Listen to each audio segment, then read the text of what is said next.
Ngayon, eto na yung sinasabi ko sa inyo mga kababayan, na mukha ata na may makukulong. Mukha ata mga kababayang may makukulong. Eto, grabe to. Biruin nyo eto 54 minutes lang. Kalalabas lamang po ito ng News 5. Sabi po dito, basahin po natin. Eto daw ayon po mga kababayan sa News 5, eto daw pong Supreme Court ay dinismiss. Yung sabi dito, Supreme Court dismiss Estrada petition. Ibig sabihin, dinismiss daw mga kababayan or ibinasura ng Korte Suprema yung petisyon daw mga kababayan ni Jinggoy Estrada. About po doon sa kasong kinakaharap niya, doon po sa issue ng PDAP. Ano po ngayon sabi pa dito, ito Korte Suprema na po yung nagbasura. Sabi po dito, ibinasura ng Supreme Court or itong SC o Korte Suprema ang mga inihaing petisyon ni Senator Jinggoy Estrada kaugnay ng kanyang mga kasong may kinalaman sa Priority Development Assistance Fund or etong PDAP. Dinismiss ng SC o Korte Suprema ang kanyang petisyon for certiorari kaugnay ng kasong GRAP, maging ang posisyon ni Estrada na dimim absorbed o sakop na ito ng kanyang plunder kung saan siya ay naabsuelto.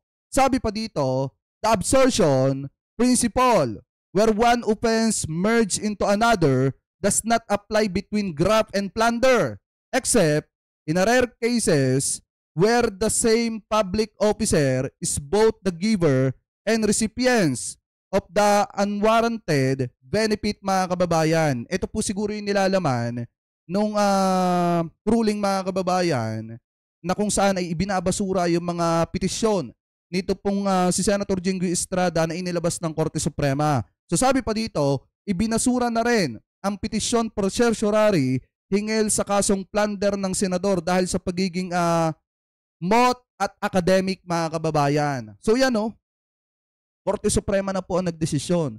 So ang tanong dito, what next? What next? Ano ang susunod o posibleng susunod?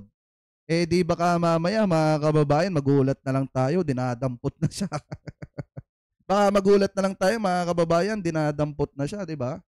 Kasi biruin nyo, sabi dito, petisyon ni Estrada kaugnay ng PDAP cases, ibinasura ng Korte Suprema mga kababayan. So kung ibinasura yung kanya mga petisyon, ibig sabihin nakita ng Korte Suprema na may nalabag talaga.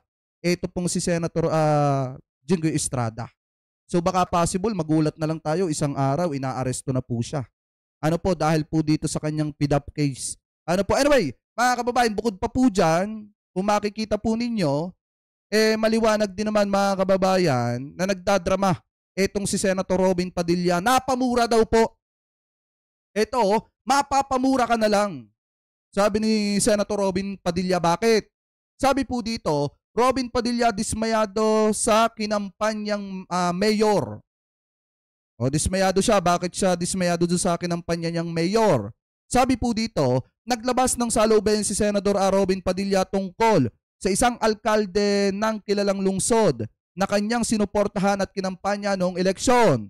Inaakala niya na mas mapapagtuunan ng pansin ng kanyang proyekto para sa mga kapatid na Badyaw. Ngunit taliwas ito sa inaasahan. Iba talaga ang politika sa bansang ito. Nagpalit ng mayor sa isang kilalang syudad at kinampanya ko pa at nanalo. Sa paniwala ko na mas magkakaroon ng resulta ang proyekto ko para sa mga Badyaw kaysa sa dating mayor, mas lalo palang lalabo. Saad ni Robin Padilla sa kanyang Facebook post. Sabi pa dito, sinagot pa ang staff ko na wala silang alam. Kahit nga kami bumiyahe ng personal at nagtatanong po bilang supporter po ninyo, mapapamura ka na lang at hinayupak na sistema ng politika sa Pilipinas. Mapapaaway ka o sising matsin ka na lang. Yan po mga kababayan, yung himutok ni Senator Robin Padilla dahil nga, yun daw pong kinampanya niyang mayor, hindi daw po napagtuunan ng pansin yung kanyang proyekto para daw po sa mga kababayan nating Badyaw. Alam niyo mga kababayan, sa totoo lang kung pagbabasihan po natin yung sinasabi ni Sir Ben Tulfo na dapat bumababa siya sa kanyang opisina, ano ba namang magagawa ng mayor sa kanya? Siya, senador siya.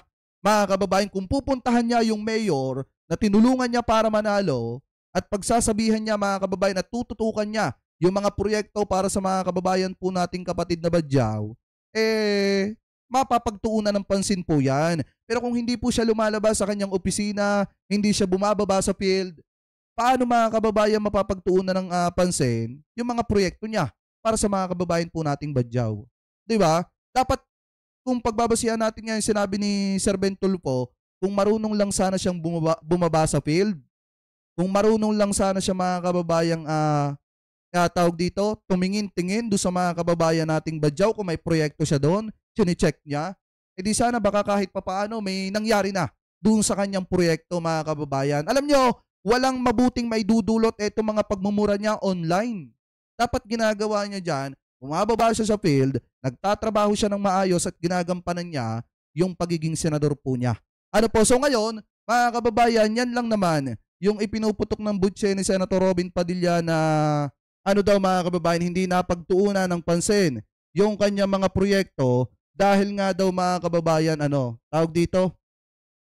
Dahil nga daw mga kababayan, hindi daw iniintindi nung mayor na tinulungan po niya. So ngayon mga kababayan, tuloy po natin yung usapin na yan. Dito naman po mga kababayan sa isa pang topic na nakita po natin na kung saan, sabi po dito, not double, Jeopardy, Remulla may review Villanueva's dismissal order. Ayon po mga kababayan sa isang abogado. So posible na i-review mga kababayan yung kasong kinakaharap ni Senator Joel Villanueva na naging dahilan para ma-dismiss po yung kanyang kaso mga kababayan, at ito rin yung posibleng dahilan para matanggal po siya sa kanyang posisyon noong mga panahon na ang ombudsman pa ay etong si Ma'am Conchita Morales. So ngayon mga kababayan, pakinggan po natin itong nakita nating balita galing po sa DZMM Teleradyo. Ikinikredit po natin sa kanila yan. I-play na po natin. Attorney Rico, hindi ko pwedeng palampasin itong pagkakataon na to para itanong sa inyo kahit na hindi po ito yung agenda ng itinawag namin. kasi kayo po ang chairman sa Movement Against Disinformation. Ang itatanong ko po, baka merong movement against hiding information. Ay, Marlon Castello, mega love shoutout Castello pala, sorry. Itong kay former Ombudsman Martires, po, how do you see this? Yung sinasabi niya na secret decision. Nakalimutan kong ilabas Tapos ano nga bang dahilan? Ba't hindi niyo na i-publicize man lang yung impormasyon ukol kay Joel Villanueva? Sabi niya, hindi ko na maalala I mean, as it is, no? As it is now on the table. Meron po bang, tama po ba yun? Hindi naman lahat ng desisyon ng ombudsman kailangan ilabas. Or the Supreme Court itself ay dapat ilabas. Sabi nga ni Justice Ascuna in another interview, it's a little bit curious kung bakit hindi nilabas agad given the high profile case. No? Kita nyo bakit marami mga kababayan Pilipino natin na nagsasabi na dapat po hindi isinekreto yan sa publiko? Kasi kung tutusin talaga, hard cases mga kababayan, yung usapin na yon. Lalo na at ang pinag-uusapan ay isang Joel Villanueva na may kasong plunder di umano sa ombudsman at pinatatanggal na sa kanyang posisyon ng dating ombudsman na si Ma'am Conchita Morales. So ngayon, ang taong bayan nakatutok dyan. Kung ano na ba yung mangyayari dyan, kung meron ba talagang politiko na matatanggal sa kanyang posisyon bilang isang senador, mga kababayan. Ngayon, ang nakakapagtaka dito, ito paulit-ulit ko naman sasabihin mga kababayan, diba kung ikaw ay may kaso, mabigat na kaso, at yan ay pinag-usapan publicly, at ikaw ay na-dismiss sa kaso na yan, diba dapat proud ka na ipagmalaki yan? Nakakapagtaka dito, bakit po inilihim nila?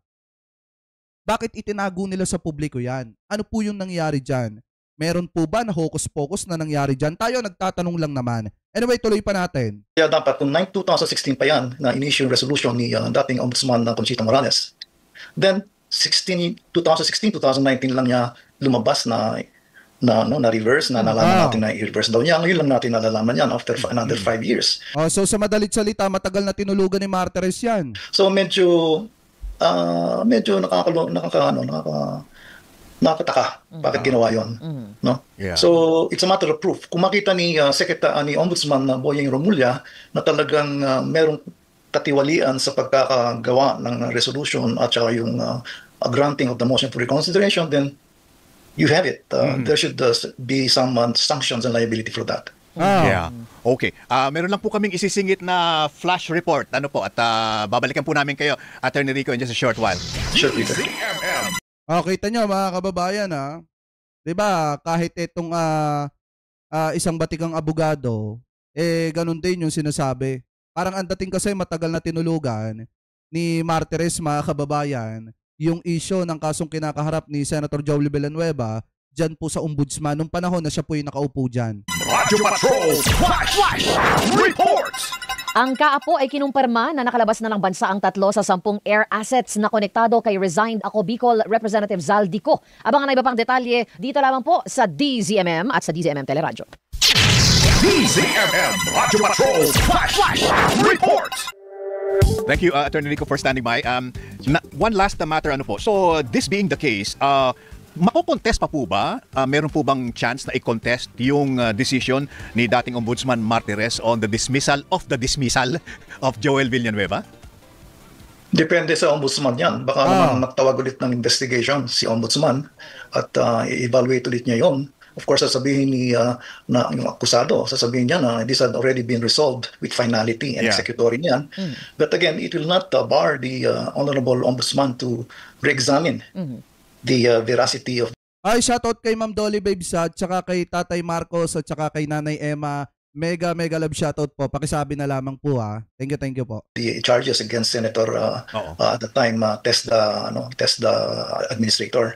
So the window is still open for the ombudsman to reevaluate and revisit the factual findings of the then wala naman diyan Peter and Enrico, wala naman diyan double jeopardy pa. Yun, ang gusto hindi pa naman na ipafile sa Sandigan Bayan yan. So pwedeng i-umpitin ulit ngayon yan at mag-call na naman ng investigation si Ombudsman Remulla. Walang double jeopardy dyan. So Senator Villanueva would not be able to invoke the doctrine of double jeopardy. At pwedeng gawin ito ng pangkasalukuyang ombudsman on his own.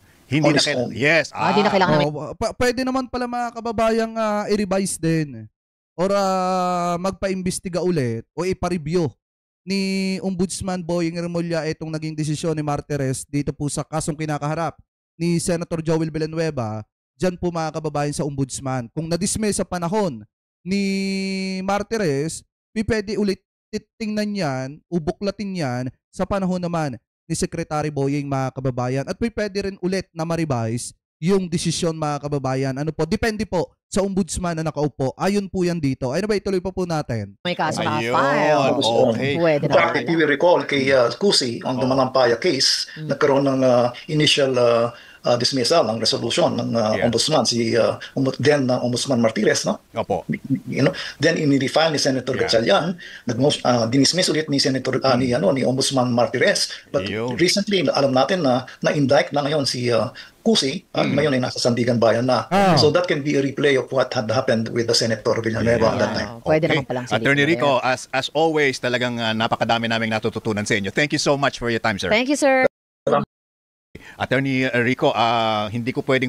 Ayan mga kababayan na maliwanag. Pwede naman pala na buklatin ulit, reviewin ulit ni Ombudsman Boying Remulla yung kaso po na kinakaharap dati ni Senator Joel Villanueva. Kasi biruin nyo kung si Senator Joel Villanueva ay pinakakasuhan ulit ngayon ng plunder at saka po graft at saka yung bravery, mga kababayan, o panunuhol. Pakitama na lamang po ko kung ako po ay mali, possible na baka nagkamali lang din sa pagbibigay po niya ng hatol, ito pong si former Ombudsman Martires. Kasi ganun ulit yung isinasampang kaso laban po kay Senator Joel, parang ang lumalabas po dito, hindi na natuto. Hindi na natuto sa kanyang pagkakamali. So ngayon, kung titingnan nyo mga kababayan para sa akin, in my personal opinion, dapat po talaga managot po lahat ng mga sangkot at nangulimbat sa kaban po ng bayan, mga kababayan. Ano po ngayon? Kayo mga kababayan, kung kayo po ang tatanungin, ano po ang masasabi ninyo tingil po dito sa mga topic na yan na tinalakay po natin? Pabor ba kayo mga kababayan na dapat muling tingnan o tutukan o himayin, reviewin ni Senator ni Ombudsman Boying Remulla ito pong naging etong naging desisyon ni Martires o dating Ombudsman Martires sa kasong kinakaharap ni Senator Joel Villanueva? Dapat ba na reviewin ulit ni Boying Remulla yung pagkakadismiss mga kababayan ni Martires sa kaso po ni Senator Joel. Comment below na lamang po kung ano po masasabi nyo. Hingil po dyan.